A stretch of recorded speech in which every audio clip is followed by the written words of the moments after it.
I had always liked movies as a kid, and so I started to pick up my dad's little Super 8 movie camera and make movies, but just to shoot the movies and then just project it one image after another, the way it was shot was not as interesting as I hoped it would be. So right away I got interested in starting to cut pieces apart and try to put them together in a way that would be more storytelling. So I got involved very young.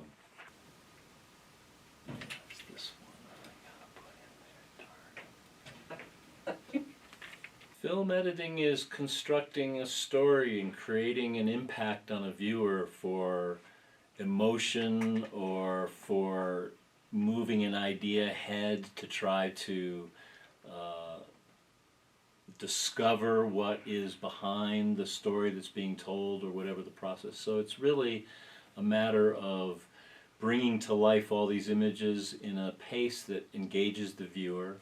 So, you know, editing is what brings it all together, and you can have all the greatest directors and cinematographers and all, but if they're not able to provide what's needed for a good edit, the project won't be able to. When you're going to edit something, look at it all. You can't really just automatically think you can go to what you think were best takes and do that. That's a big rule. Look at everything. Another one is really just be very precise and attention to detail. Don't think that it doesn't matter if I just put it right here or there. How do those really fit together and flow? So those are the two biggest ones. There are rules that have been established over years that have helped people along, people have learned, and you can work with a lot of those rules to get to certain results in a certain kind of time. But one thing about editing is probably every rule has always been broken, and people have turned them upside down to try other things. So you really have to look at the context of what you're working in. Again, what is that audience? If you're trying to disrupt an audience, you may purposefully break rules to make it not feel smooth and clean. And you know, a lot of the time you're trying to make an editor's work seem unnoticeable, so that the film flows by you and you really are not thinking about the editing, you're really following the course of events in the film. And other times you want to bring a point to it and really make it change the sensibility of what's going on in the scene. You don't have a film without editing. You can edit in the camera, but even then you're editing. So if you're shooting the camera and making precise shots and waiting to get the next one and you put it all right in the camera, you could bypass editing it afterwards, but you're still editing it there. Here and have a little sushi and walk home. We all do bad editing on a lot of things at times with, you know, as we try to deal with things, and the more experience you get, you can minimize those mistakes. But I think it's good editing is when the editor has viewed all the material and know what the choices are that they have to work with. And it's not taking shortcuts, because you can't really get around actually working all the pieces in place. So I think it's really about paying attention, having a lot of concern for detail. So it's always going to take a lot of time. And that whole sense of patience and just being there in the material, and I think that's probably the most difficult. You sit in a room, you're working, and you think you got to leave in an hour, and 2 hours go by and go, oh my gosh, what happened?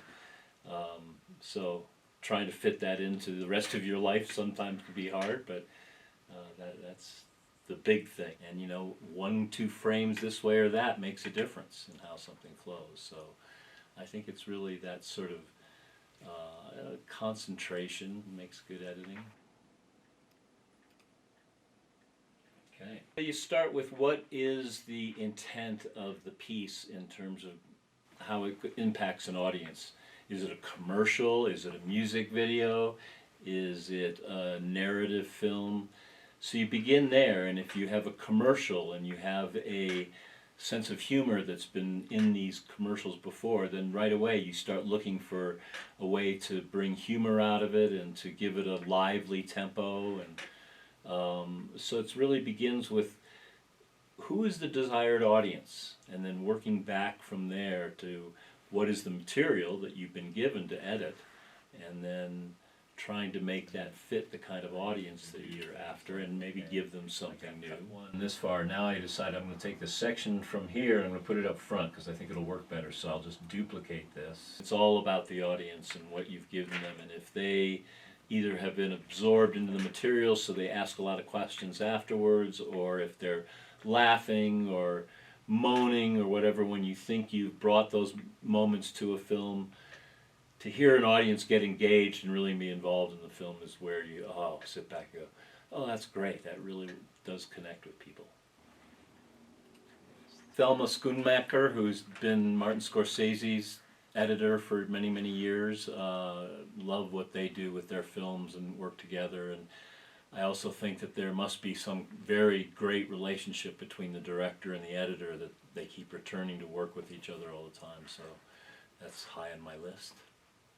Discovery. I mean, you go in with ideas that you think will work and an approach that you think will work, and as you go along, surprises happen, discoveries happen, the way something contrasts against something else you put in, and so I think that's what makes it an interesting process to be doing and spending a lot of time doing, is you're making many little discoveries along the way.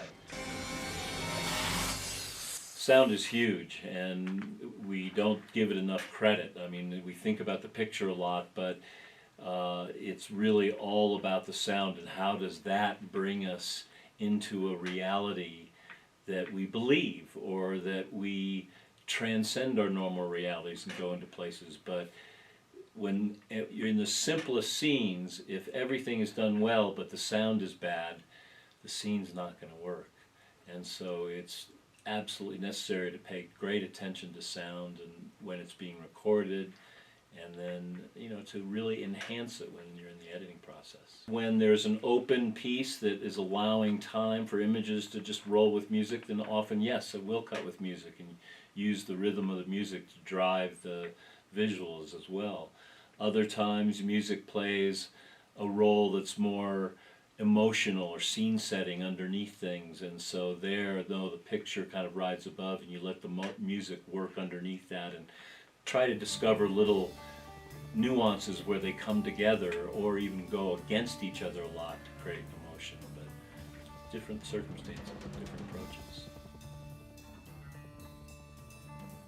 Spend a lot of time working on little details, and there's always something that you wish you might have fixed a little better or done a little something different with, and at that point the way it flows past an audience, they might not notice it at all, but as the editor you sit there and cringe a little bit about, oh, could I have done this? But if again you're getting response out of the audience, then that'll override the little bit of nerves that happen when you're watching it.